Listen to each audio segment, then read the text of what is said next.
So let's start with the Jo Cox assassination then. So this happened in June 2016. It was a week before the Brexit vote. Some people have linked it to that. Jo Cox had been an MP for just 1 year, MP in West Yorkshire, a place called Batley. And if you look at her life before she became an MP, she was rubbing shoulders with some big names. Gordon Brown, Sarah Brown, Obama. She was involved with this very dubious White Helmets organisation. Her husband also had connections to Gordon Brown. So she was bringing that experience from her pre-MP life into politics, into a political platform, right? And I think we must consider that when we consider this assassination. Okay, let's look at the killer then, or the alleged killer. So this is the guy who's supposed to have murdered her, Thomas Mair. Now, you need to forget everything that you've read about him in the media with regards to his character, because it really is all bullshit. I've been to Batley, and I stayed there for 3 days on one occasion, and then I went there for another 2 days, and I met with 2 people who know him very well. And they told me he had no interest in right-wing politics or politics at all even. He was not political. His interests were in cats. He was a cat lover.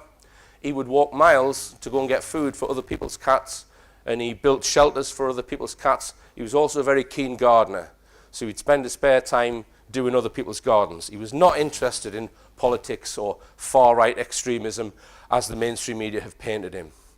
Here's a comment that he made in his local media a few years before the murder. He states, he's talking about combating depression and mental illness. I can honestly say it has done me more good than all the psychotherapy and medication in the world. Many people who suffer from mental illness are socially isolated and disconnected from society. Feelings of worthlessness are also common, mainly caused by long-term unemployment.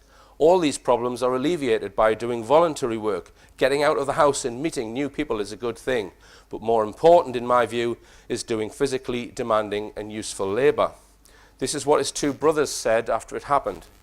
His half-brother told The Guardian that Mair volunteered at a special school several times a week and had never expressed racist or even strong political views. Another brother said, I am struggling to believe what has happened. My brother is not violent and is not all that political. I don't even know who he votes for. He has a history of mental illness, but he has had help. So if his own brothers don't even know what his politics are, then we can conclude that what the mainstream media have said about him is bollocks. Right, let's go through the official story, and then I'll come on to the anomalies so we can try and work out what actually happened. So this is the library in Birstall where Jo Cox was going to attend her surgery meeting, her constituency surgery. So she arrives in a car up this street. This is Market Street. And she parks about there outside the library. She's with 2 other women in the car, her assistants. The 3 of them get out the car, and as Jo Cox gets out and starts to walk onto the pavement, a man wearing a baseball cap comes from the north end of Market Street down, and then he shoots her in the head. She falls to the ground in between 2 parked cars. So she falls in front of her own car and behind a maroon-coloured car. He then stabs her several times, and then he reloads his gun and shoots her again. During that period, the man is, someone tries to defend Jo Cox, an elderly gentleman. He gets stabbed. The perpetrator then is alleged he must have crossed the road at some point because the CCTV shows him fleeing south down Market Street, and he's alleged to have gone down this street, which is Union Street, up Huddersfield Road, up Brookroyd Lane, and then he's disappeared into a council estate. And he's not arrested until he's a further mile away, right? And they don't have visibility of him during that mile, right? We need to stress that. But I'll come on to his journey after he's committed the alleged offence in a moment. So that's what's supposed to have happened. Now, some people have asked the question, was Jo Cox even murdered? And the reasons why they've suggested this are several. And I'm just going to go through, so I'm going to deal with this question first before I go on to the anomalies. So reasons which have created doubt. Firstly, there's a lack of blood at the scene. So people have referred to images like this one. So this is the maroon car in front of Jo Cox's car. This is Jo Cox's car. So where she's died is in between. So there's no blood on the pavement. And the early reports did say that the attack was near the library or just outside the library. So the trial revealed that that wasn't the case. So it's interesting that the media got a completely wrong story up front, right? She's hardly left the car when she's been murdered, so she didn't get a chance to get on this path. So here's a helicopter shot of the maroon car and Jo Cox's car. That looks like blood to me. Okay, so I don't think we can say there's no blood. She was in the road for over an hour being held by another woman, yet no images of the body have been shown at the scene, which is unusual, but because this is a political assassination, I think it's possible that the mainstream media were denoticed about this, not to show any images of the body. And I don't think that the people at that library were perhaps the kind of people that would come out and start taking close-up photographs of a dying woman, right? And she was kind of screened by two parked cars. She was a fairly small woman. So I don't think it's surprising that there's no photographs of her while she was there. The jury were not shown any images of her body. Apparently they were shown a computer picture, computer-generated image showing the points on her body where the injury were, which is very unusual. And I have sympathy with those who were saying, well, there's no body, there can't be a murder, right? But I think we also need to consider that maybe they're doing this in order to try and promote a false conspiracy. Lack of grief of the family. I commented on this at the time. Now, Jo Cox had worked all over the world, and she was very ambitious. She was a Cambridge graduate, and her sister was actually quoted as saying that Jo Cox had suffered from loneliness. So I think that Jo Cox, due to her sort of determined lifestyle, that she was such a career woman, that she may have been a little bit disconnected from her close family. So that might explain the lack of grief. Nick Colostrom has pointed out that he thinks the death certificate is fake. It might be, but at the end of the day, it's just a piece of paper. It's not evidence from the scene. It may be being used to create a false conspiracy. Now let's look at evidence which suggests that she was murdered. The BBC made a documentary, as they always do with these events, and all it did, as usual, was push the official story. So it didn't ask any questions. It didn't look at any anomalies, which is what they're supposed to do. Now, in this documentary, there were 3 witnesses who witnessed the actual murder, or claim to have witnessed the murder. There were the 2 women in the car with Jo Cox, and a guy, David Honeybell, who was in the library.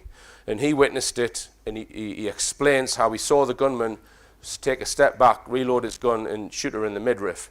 Now, if you watch these testimonies, they seem genuine to me. If they're all fabricating, then they've been to some damn good acting classes, right? I'm inclined to believe their testimonies. Now, we've also got the fact that there were multiple witnesses in addition to those 3 witnesses in court. So at least half a dozen who backed up their account. And I'm going to quote from Nick Colostrom here. I know he's in the audience. This comes from Nick, because Nick Colostrom was at the trial. He states, "We get a whole string of witnesses testifying to Jo Cox getting out of a car, being shot and stabbed in between 2 cars, so she falls onto the pavement, then rolls into the gutter of the road." So although I know that Nick is skeptical over whether there was a death, his statement there, I think, supports the fact there was a death. There's also CCTV on Market Street of whatever did happen. Okay, it's shot at a distance. I think a lot of people have missed this. I'm just going to go through it. So this post here is a CCTV camera post, and it's looking up Market Street. The clip I'm going to show you is the car arriving up Market Street, right? So, as usual, the police have shown a little bit and then left out the most important bit when they've released it. So we see here the time is 12:51. 12:51, her car arrives. It's then cut, and then a couple of minutes later, well, just under 3 minutes later, this is meant to be the perpetrator walking away after he's killed her outside the library. So I'll just play it a little bit. So he's wearing a white baseball cap, and he's carrying a black holdall, supposedly with the gun in it, right? Now, one thing I didn't realize straight away is that you can actually see Jo Cox's car in this clip. That's it there. And in front of it is the maroon car. So we can zoom in on there and replay this video. Let me just play it again. So he's the perpetrator. So that's her car there. And you can see there's something going on in between the 2 cars. So I'm going to zoom in on that area and play it. Now you see the perpetrator alleged perpetrator. This is him here. So he actually turns around and looks at the car, and there's somebody in white or in light clothing. That's Cox's car, the car in front here. And you see commotion going on. So the perpetrator turns around and looks. Something's going on the ground. There's people gathered here. This car comes past, then someone runs across the road. There's someone hanging around here as well. I think that might be Darren Playford. I'm not sure, though. I'll come on to him. Someone runs across the road, and then someone runs up towards the library. So something's going on there. There's some real commotion going on at the place where they've said she's murdered. So I'm inclined to believe that she was murdered based on that evidence, although I do have some sympathy with those who were questioning it. So we come on to the question, was Thomas Mayer the actual killer? Please note, Thomas Mayer was not identified at the murder scene. So out of all those witnesses, nobody knew him. All they knew was a man with a baseball cap with a goatee beard. Note also that none of the CCTV images demonstrate that the man is Thomas Mayer. The two people I've met who know him well, by the way, so speak to him on a regular basis close up. I've showed them all of the images, the CCTV that the police have released, and they say that some of the CCTV is definitely not him. That's the CCTV in W.H. Smith's. And they say the rest of the CCTV, it might be him, but it could be easily somebody else. Right? So none of the CCTV images demonstrate that it's him, mainly because he's wearing this baseball cap, which is obscuring his face. Now at the trial, when the trial finished, I communicated with Nick Colostrom, and he was expressing doubt over whether the killer or whether the man in the dock was the real Thomas Mayer. Sounds quite profound, but apparently he just kept his head down, and he doesn't speak throughout the entire trial apart from once to confirm his name. And Nick was saying, well, I'm not convinced it's him. He didn't answer any questions, etc. Now, when I got to Birstall, this is the thing I wanted to resolve first off, the identity of the alleged killer. So I got all of these. These are all photographs of the real Thomas Mayer taken at different points in his life. So you'll see he's got quite a prominent mole on his right cheek. You see it in some of these images. He's got fairly prominent front teeth. So I showed these images to these two friends of his, and I also showed some of the official images from the trial. Now, after the trial, mainstream media, they put out this very close-up image of Thomas Mayer, which I thought was a bit odd. They wouldn't normally do that. And I was saying, well, is this a need to persuade? Do they need to persuade people that this was the killer? They also put these images out, right? So when I met these two people who know him, I showed them this image, and they both said, yep, that is Tommy Mayer. I then showed them these two images, and they said, yes, that is Tommy Mayer. I then showed them this image, which is the perpetrator being interviewed by the police in the BBC documentary, and they both said, that's not him. One of them said the eyebrows are far too thick. Now, in the BBC documentary, when they showed this image, they also showed this image shortly after it. And both these people who know him, they also said that's not Tommy Mayer. Now, to me, it just looks like the same person, because I don't know him, right? It looks similar enough to be the same person. But this is two people who know him very well as saying that that wasn't Tommy Mayer and that wasn't Tommy Mayer. So here's a close-up from that police interview, and I can't make out the mole on his right cheek in the interview. I'm going to show you a clip from it now. You're here for two very serious offences. Murder and attempted murder. It's murder of an MP going about a business, and attempted murder of an elderly gentleman who comes to assist her. The MP's been shot and stabbed a number of times, and the elderly gentleman has been stabbed. That's why you've been arrested, and that's why you're being interviewed. And you're choosing to sit there and say nothing at all, which is your right. However, their families, they want to know what's gone on.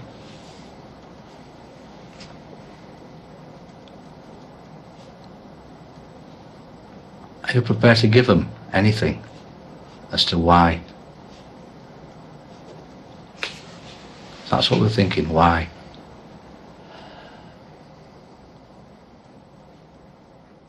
It's not uncommon for the police to sit in an interview room and listen to somebody saying no comment, but it is uncommon for us to sit and listen to somebody saying nothing, and he just simply didn't react to anything. Think about that, folks, because if you're being interviewed by the police, right, and you don't want to answer a question, your brief will say, just say no comment, so you can move on to the next question. But he didn't even say no comment.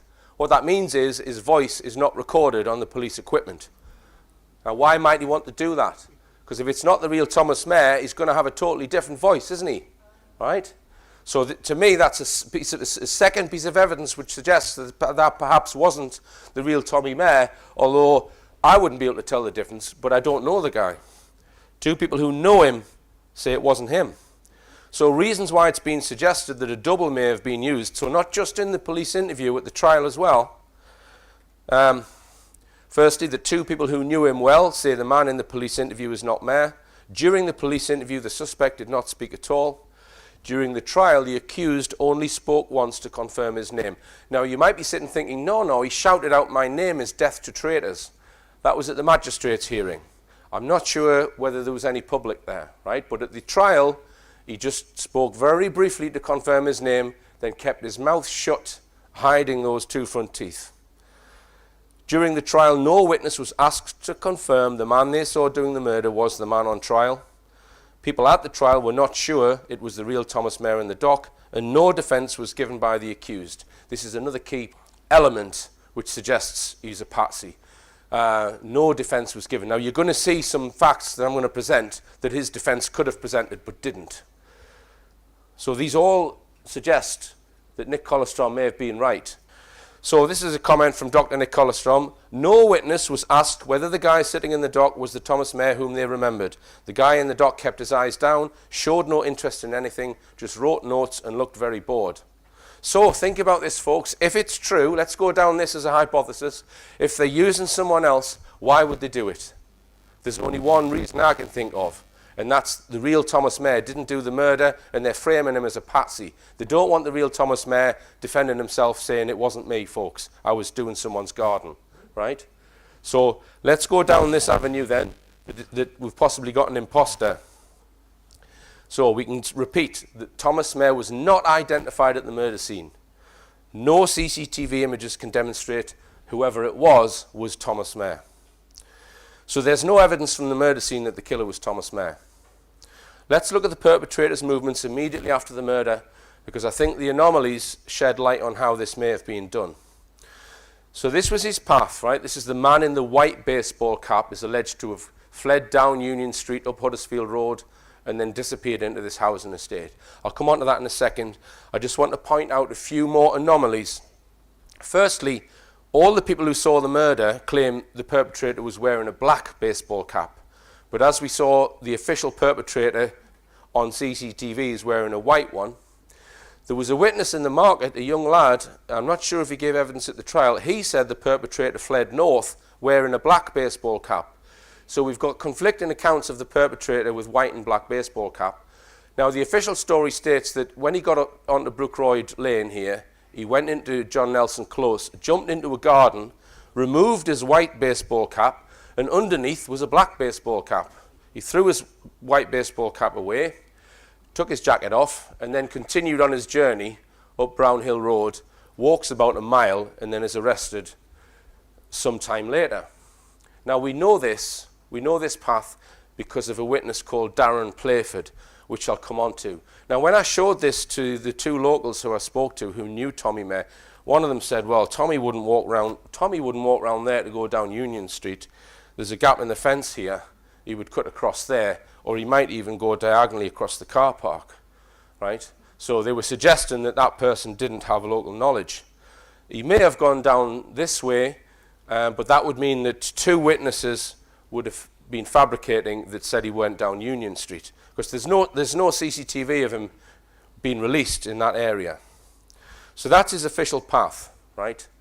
And I'm very intrigued by this part of the story where he jumps into a garden, because he's in the garden for a period of time and we're not told how long he's in the garden for. I actually think he may have gone into this house and not the garden. So as I said, the witness who has enlightened us on this evidence is Darren Playford, because Darren Playford is alleged to have seen what happened, and he starts walking down Union Street to get away. So he rings the police and gives them a running commentary, right? And he follows the perpetrator through all these streets. So he flees the scene down this street, but the perpetrator starts to follow him. So he goes up this street, sees the perpetrator go up Brookroyd Lane, sees him going to John Nelson Close for a period of time, and then also sees him go up, this is Brown Hill Road. Now, the timing of this is critical. So what I did was, I've made a little video where I've walked the same path as the perpetrator. So this is at the bottom of the Market Street. That's the CCTV camera there. So I'll put a clock here just to show you how long it takes. I've speeded up the camera. So he goes down this little side street here. He turns left onto Huddersfield Road, crosses the road, and then goes into John Nelson Street or John Nelson Close. Supposedly jumps into this garden, takes his hat off, comes out again, and then he comes to this T-junction, turns right, and then turns immediate left. This is Brown Hill Road. So it took me just over 3 minutes to walk that, and I was just walking at a normal pace. So it would take certainly no more than 4 minutes to get up onto Brown Hill Road. Right, so it's not going to take any more than 4 minutes to get from there to there. I'll show you a little clip from the actual phone call, because I've tried to get hold of this phone call from the police. You can't get hold of it. There's only very small segments of it being put out in mainstream media. Apparently it was played at the trial, but Nick has said that he thinks that it might have been an edited version at the trial. He's not sure. Right? But I'm going to show you the brief few clips that they have released in the media. And even this clip they've rearranged it. If you hurry up, you'll get him. Okay. There's hell on this chaos. He stabs people and shot people. Right, I can see him again. You can It see, looks like you he's can taken see him his top off. again. He's taken Yes, his top off. He's got a black baseball cap. So it's a black He's baseball. got the black carrier bag in his right hand. He's got a grey shirt on. Yeah. And a with black trousers. a black trousers. Yes. Now, he's walking up Brown Hill Road now. And has got a black cap on. A black baseball cap has changed it And from a white one to a black one. And he's walking up where, love? Brown Hill Road. If they get a police car at Brown Hill Road, which is off Brookroyd Lane, you get a police car at the top of there and one at the bottom, you'll catch him. Okay. Right, now this article states how time stood still as cool 999 call handler helped police track down killer of MP Jo Cox. The 20-minute conversation which helped corner a killer. How can that conversation be 20 minutes? It takes 4 minutes to walk from there to there. It is suggesting that the man spent 16 minutes in this garden. Now, if he spent 16 minutes in that garden, surely the police would have been on the scene by then and arrested him. So my feeling is he may have gone into the house. I have discovered there's a Freemason connection with that house, right? So I think this may have been a safe house, right? I've also got a theory on Darren Playford. It's just a theory. I don't know this is a fact, but maybe he was some sort of controlled witness. So I felt it very important to speak to Darren Playford. So I found out where he lived. I then went to knock on his door. Stepson answers the door. He's not here. He's at work. So I then telephoned him. His van was actually parked on Market Street, right? So when I was at his house, he's got the phone number of his plumbing business on his van. So I rang him up. I said, I'm researching the Jo Cox case. Would you speak to me? All I want to know is what happened. What did you actually see? What really happened? Because he wasn't cross-examined in court because there was no defense put. They just played his phone call. And he said, no, I don't want to talk about it. Right, so he declined. So I waited a few weeks and then I wrote him a letter. And in the letter I asked him, well, could you just answer these few questions? I put a separate piece of paper in for him to answer the questions with a stamped addressed envelope. And I asked him, well, can you recall how long the phone call was? I mean, if it's still on his phone, he would still have it there. Can you recall how long the guy was in John Nelson Close? Critical piece of information. And also, what colour was the cap when you saw the guy doing the murder? So the day he got that letter from me, I get a visit from the police. This is my CCTV camera at my house, the copper, and I had to sign this piece of paper saying that I acknowledged that he's put a complaint in against me for harassment.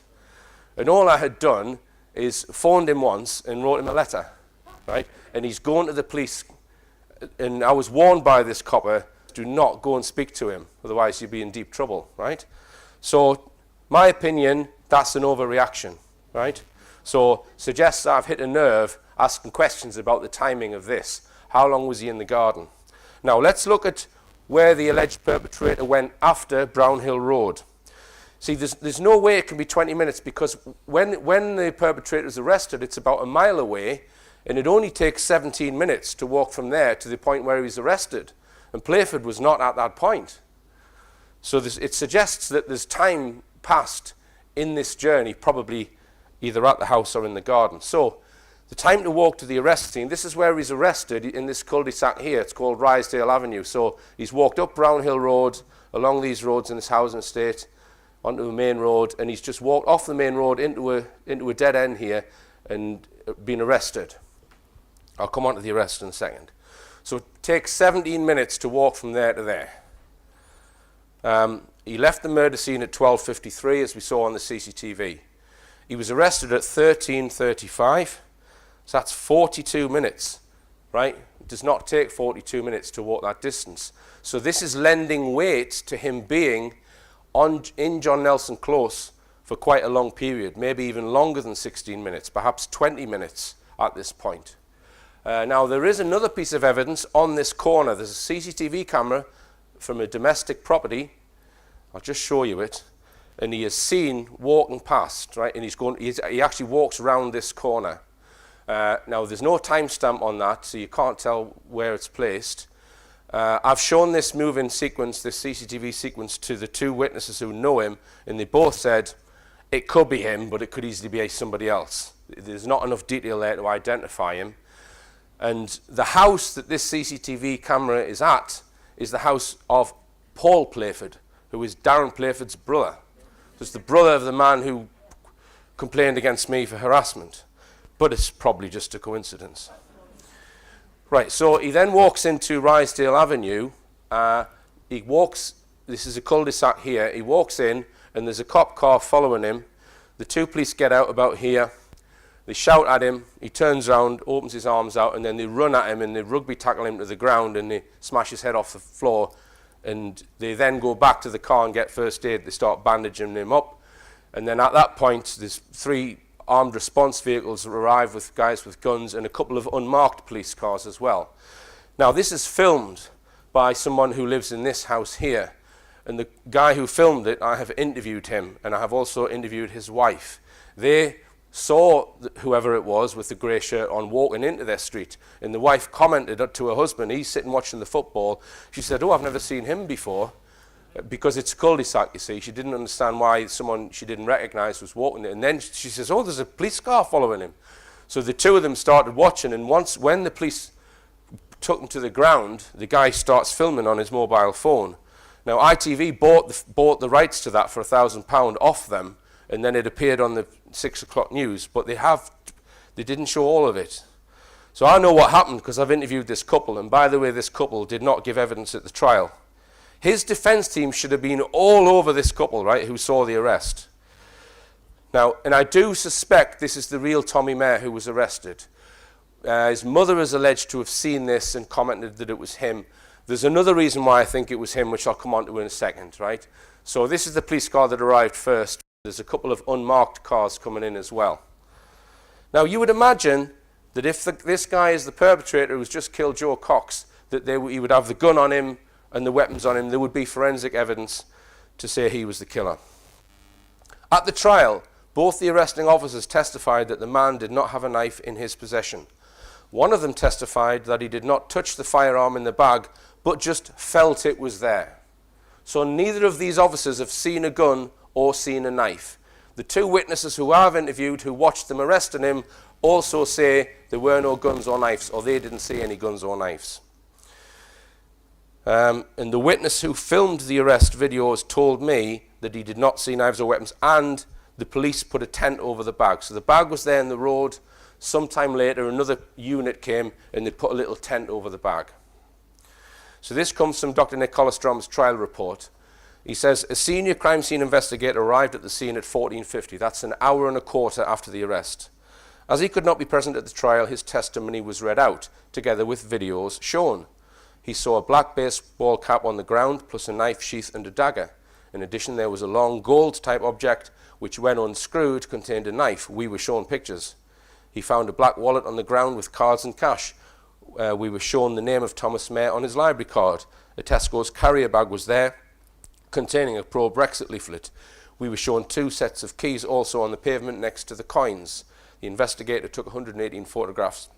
The gun was partially visible, peeping out of the bag. So Nick then adds, at this point, I suggest the judge should have dismissed the case. The 2 police who arrested him clearly testified that Thomas Mayer had no knife. Then an hour later, a dagger appears on the scene of arrest. In fact, 2 of them, together with an absurdly large list of other clues. So we can say there is no evidence from the arrest that the man arrested was the killer, and we can say there is no evidence that the man arrested was the man on Market Street. Okay, now let's look at this arrest video then, because there's something very intriguing that I want to show you. So there's just the one cop car there at the moment. As I say, they've rugby tackled him to the ground and they're bandaging him up now. This is the car that they've jumped out of. I'll come on to the actual arrest sequence in a second. So the other vehicles start arriving, and one of the armed response guys, he actually came, and this is the bit I think they've cut out, he came up to the guy who was filming this with his mobile phone and told him to switch his phone off 3 times, and he's got a big gun, and the guy, to his credit, he said, no, I've got a right to film this. So someone gets out of this unmarked police car, and note he gets out the passenger side, right? He's the only person in civvy clothes. Here he is here. He's got out the passenger side of an unmarked car. So in other words, he's been chauffeured, right, to this scene for some reason, presumably by someone. Look at his hairline. So is this the man? Is this the impersonator? And have they brought him to the arrest scene in order to possibly switch him? Now, I showed this at Liverpool, and there was a guy who knows all about armed response policies and stuff, and he said, well, they're not behaving how they should. He reckoned that the 2 unarmed officers should have been moved away from the perpetrator, and the armed officers should have taken control. I don't know if that's true. But it's possible that these officers just think that they're taking part in an exercise, I would suggest, and that they've then been told to sign official secrets or whatever. You know, it's not the case necessarily that they all know what's going on. Now, since this lecture, I have been contacted by a police authorised firearms officer who served in firearms for 13 years. This is an extract from what he said. The clip involving the arrest of Thomas Mayer had me quite astonished, as it did not follow any firearms training that I am or have ever been aware of. In fact, it was like a training example of what not to do in that situation. The video clip clearly indicates that the suspect prior to arrest was potentially armed, and to make things more complicated, he did not have a firearm in plain sight. The weapon at the point of arrest had clearly not been identified or located. In addition to this, one must not, as an authorised firearms officer, assume a suspect has only one weapon on their person and deal with the suspect as a serious armed threat until thoroughly searched. The search should be carried out by armed officers only while the suspect is at gunpoint with at least one other armed officer. No unarmed officer should be anywhere near this situation, with their only role being to create a sterile area for armed officers to work within, keeping members of the public away from the scene. So who is that guy in the video, and why is he being chauffeured to the arrest location?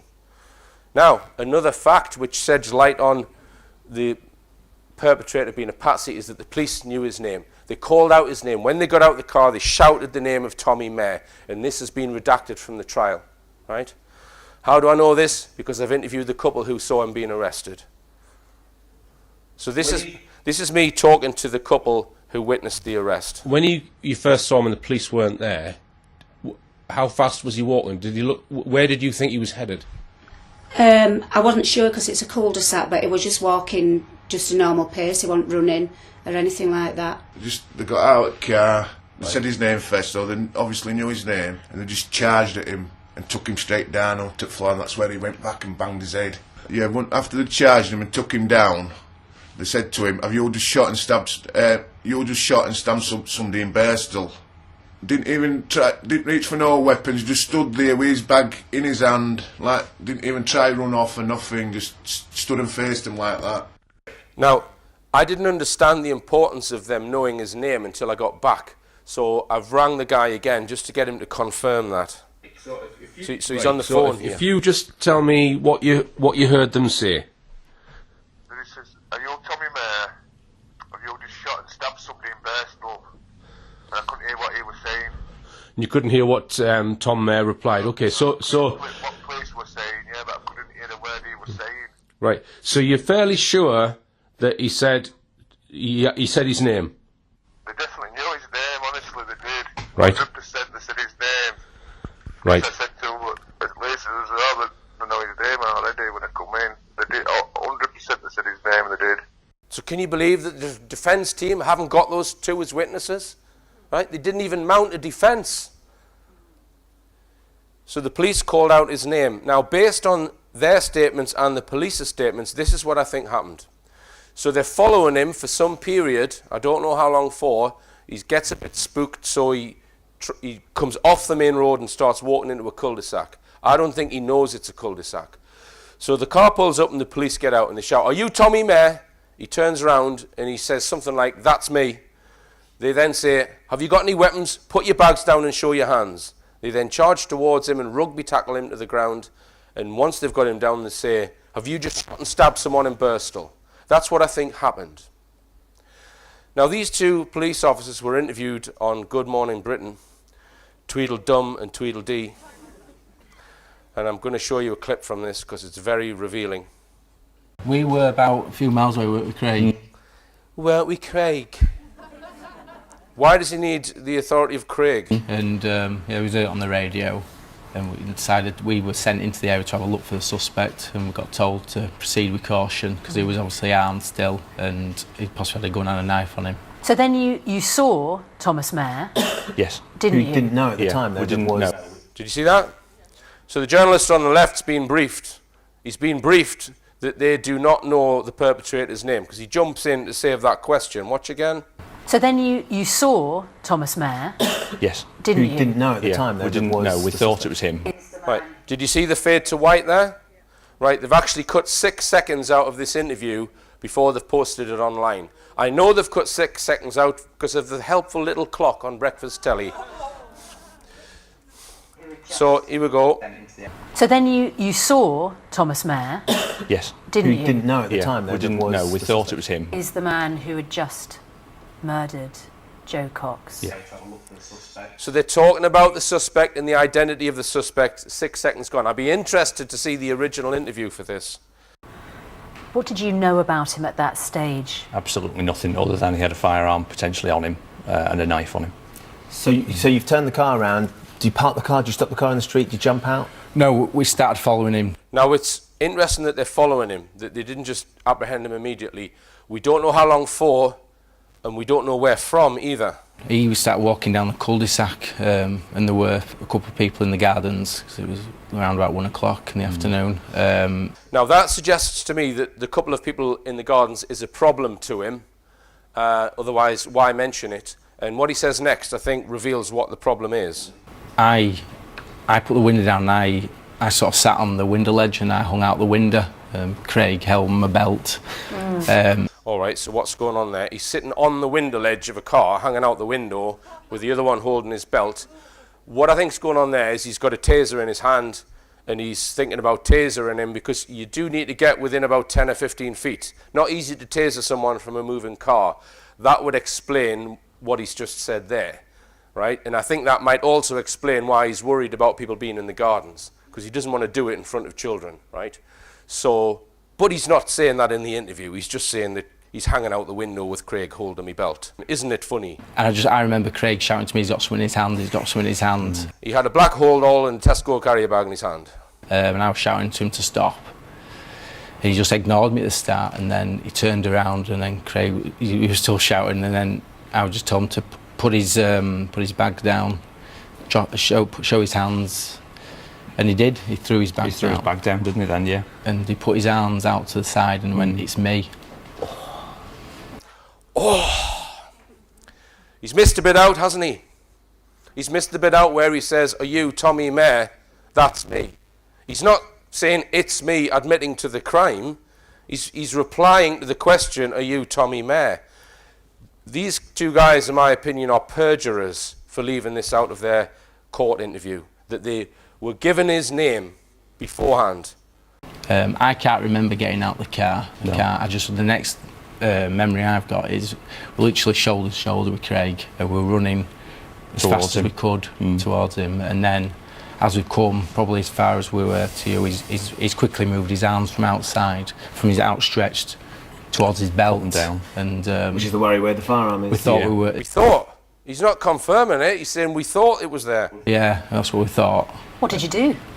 We rugby tackled him to the ground and got hold of his hands as quick as we could, and then you put some handcuffs on him. So, in my opinion, they've just rugby tackled an unarmed 53-year-old to the ground and smashed his head open, and then been given a bravery award for it. So how might it have been done? So based on my investigation, where I am at this point in time, this is what I think happened. It might change if new evidence comes along. So they've selected their Patsy Thomas Mayer weeks or even months before, and they've observed his behaviour patterns.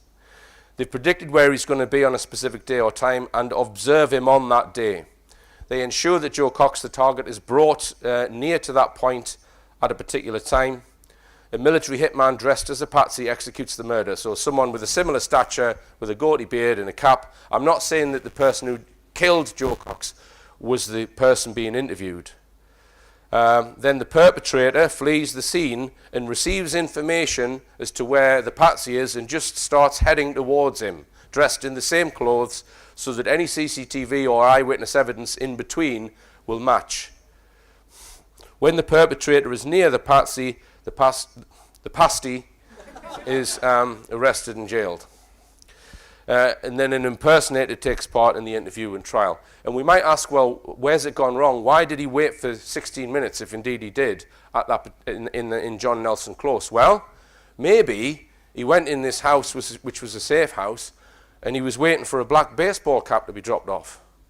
Because I think it's possible that the real Thomas Mayer, when he went home, because he did go home, he changed his cap from a black one to a white one. So their operative had the wrong cap on. So maybe he had to wait until they got a cap to that house. Or it could be that they've lost observation on the real Thomas Mayer, or he's gone somewhere that's difficult, and he's been told to lie low for 20 minutes before he can continue in their operation. So ensure that the target, Jo Cox, is brought to a particular point, i.e. the library, at a particular time. Now the person who brought Jo Cox to the library was Fazila Aswat. So was she involved, even unwittingly perhaps? Now she does seem very concerned with timing if you watch the BBC documentary. Just listen to what she says. She was supposed to hit back into the office for 12 o'clock. But I knew Jo would never come at that time. She was always late, and obviously we had the surgery booked for 1 o'clock, so we ideally wanted to get to Bursell for about 9:45 to. She came into the office at 12, I think about 35. Said, "We don't have time for you to get a sandwich, but I've got a pasta bake for you in the fridge. Heat it up in the microwave and you can have it on the way." You're not having a fucking sandwich, you're having a pasta bake. How long does it take to eat a sandwich? So she's very concerned. Is it just to get her there to the surgery for those really important constituents? or is there another reason? Now, in Brendan Cox's book, he talks about changes in security measures which happened just before the murder. Just listen to this. So he's talking about when Jo is dying in the road and Fazila is holding Jo in her arms as she's dying. Then suddenly Fazilla remembered that she and Jo had met the Chief Inspector of the West Yorkshire Police 3 weeks before. He had given both Fazilla and Jo his number and said, if you have any security issues, ring me straight away. She can't remember how she managed it, but still holding Jo, Fazilla rang the Chief Inspector. Now think about that. You've got a dying woman in your arms. Are you going to get your phone out and get the contacts out for this Chief Inspector, or are you going to ring 999 and get an ambulance? He might be on the golf course, right? And who is he? Is he part of the operation? And was he phoned in order to inform him that it had happened? So there's a lot of other details that need to be exposed in relation to this case. I mentioned the CCTV evidence. It's actually not that important because it doesn't identify Mayor. Nick Wallen, who was the detective in charge of the investigation, you Google his name, you'll find people saying that he's a corrupt officer. Brendan Cox, hope not hate. Nick Collerstrom will tell us about that. Mayor's legal team, etc., etc. So it's there waiting to be exposed, this case. So the motive for the Jo Cox murder, I don't think it's linked to Brexit. I know a lot of people do, and people have said, oh, he shouted out, what was it, Britain first. Well, he may or may not have. If he was an operative, right, whatever he's shouting out, you've got to consider that that's just putting a false motive in people's minds. So to me, it's irrelevant what he shouted out, right? If you look at Jo Cox's past and her connections, I think the motive lies there. It's interesting that the Clement Freud revelations came out the day before this murder, and Matthew Freud was involved in organising the Brendan Cox speech that he did in Trafalgar Square. So there may be a link to that. She's linked to Gordon Brown. Gordon Brown and Clement Freud were both involved with Madeleine McCann, were they not? Right? So we need to think a bit broader than just Brexit with this, right? I'm not even convinced that it did affect the Brexit outcome. Well, not outcome, but you know, the swingometer. We've only got the companies who do those polls to rely on for that. It wouldn't change my vote. I mean, would this change your Brexit vote? Anyone in this room? Wouldn't change mine. So I think that's a false motive. Now, some people who are not aware of how state assassinations are run might be a bit puzzled. Firstly, when I say state, I don't mean Prime Minister or the Conservative Party. Political parties or even the Cabinet do not run all sections of the state. In particular, security services have zero day-to-day oversight by Parliament. They are a law unto themselves. If a security agency of the UK, such as MI5, deemed that Jo Cox was a threat to national security, probably because of something she knew, then it is possible that a state assassination was ordered without anyone in Parliament even knowing about it. Once the order has been approved and the wheels are set in motion to eliminate their target, careful consideration would be undertaken to determine what method is best for the hit. I hear some people saying, why wouldn't they just arrange something more simple, like an accident or a poisoning? All methods have their own problems and risks. In a supposedly democratic state like ours, it would be essential for the state to ensure that it is done without any suspicion of state involvement. Methods such as poisoning or even an accident of an MP is going to make people ask whether the state was involved.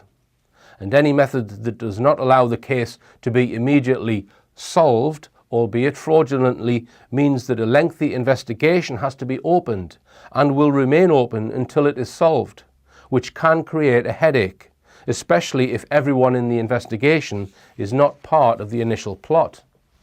In order to deflect blame away from the state, a false motive is useful and can be constructed such that it points to an individual rather than the state. If you choose a method where the perpetrator is clearly identified and there is a clear motive, albeit both being bogus, the case can be shut down and quickly forgotten about. If Cox had been assassinated in a more clandestine, James Bond-style way without an obvious perpetrator being accused, then we'd have a nation of concerned public demanding the killer be found. By doing it the way they have, enables them to quickly close down their bogus investigation and the case can be quickly put to bed. Now, if my hypothesis is correct, it means that Tommy Mayer's legal team would have been in league with the agency that ordered the assassination, along with the judge. Don't tell me you don't realise that we have corrupt lawyers and judges in this country. Remember that his legal team did not mount any defence, and I suspect his legal team knew fine well that their client was not the real Tommy Mayer. Bear in mind also that once approval is given by, let's say, MI5 for this assassination on grounds of national security, in their eyes it then becomes perfectly legal to kill her and frame someone else for the murder. I suspect that at least 2 senior police officers were fully aware of the scope of this plot, but have carried it out in such a way that as few officers as possible beneath them know how it was done. It is likely, in my opinion, that the senior investigating officer was working for the team running the assassination. I just want to expand on the debate about a possible motive. If some group wanted Jo Cox killed, it would be most likely because of information that she knew about. If you are going to manufacture a motive, then you need to create one that people will believe. She was very pro-immigration and supported people from other countries who wanted to settle in the UK. So the most obvious enemy to her would be a far-right extremist who was against immigration. This is the narrative the mainstream media sold us, which was a completely false narrative and a completely false motive. Consider the fact that the perpetrator is alleged to have shouted out "Britain first" before pulling the trigger. There is some controversy over whether this was shouted out, but I would like to point out 2 things here. First, if it was shouted out, it was not shouted out by Tommy Mayer, but by an operative whose role was to dispatch of Jo Cox. Therefore, whatever was shouted out would have been done to plant a false motive in the public mindset. It would have been done to get people to buy into the false premise that this murder was about an argument over immigration. Second, the fact that there is controversy over whether he said it, I suspect is no accident, because it means that people will discuss it more, and the false motive is then reinforced by the fact there is controversy over whether it was shouted or not. This argument is totally irrelevant in trying to establish the real motive. I strongly suspect that the motive was to do with what Jo Cox knew, which the state could not risk being publicly known about. Did she know something about Gordon Brown or Clement Freud? It is alleged that Tommy Mayer was getting far-right literature that somebody had been subscribing him to, then it being sent to his house. He sent the material back unopened. It is likely this was done in order to manufacture evidence to suggest he was interested in far-right ideology. This was happening some time before the murder, so I suspect the assassination was planned perhaps some weeks before it happened. Finally, what I'd like you to consider is, if I am correct, what it must have been like for the real Tommy Mayer. A 53-year-old man who likes gardening and caring for cats is walking down a street minding his own business. He has no knowledge of what has just happened outside the library 40 minutes earlier. A police car starts following him and he is not sure why, so he diverts his route off the main road and walks down a random street. The 2 officers get out of their car and shout at him, and then pull him to the ground, splitting his head open. They then arrest him on suspicion of murder and he is put in a police cell.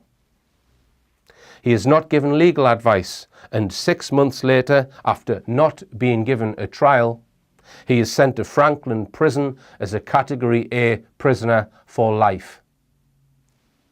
Please do me a favour and ensure your MP watches this video.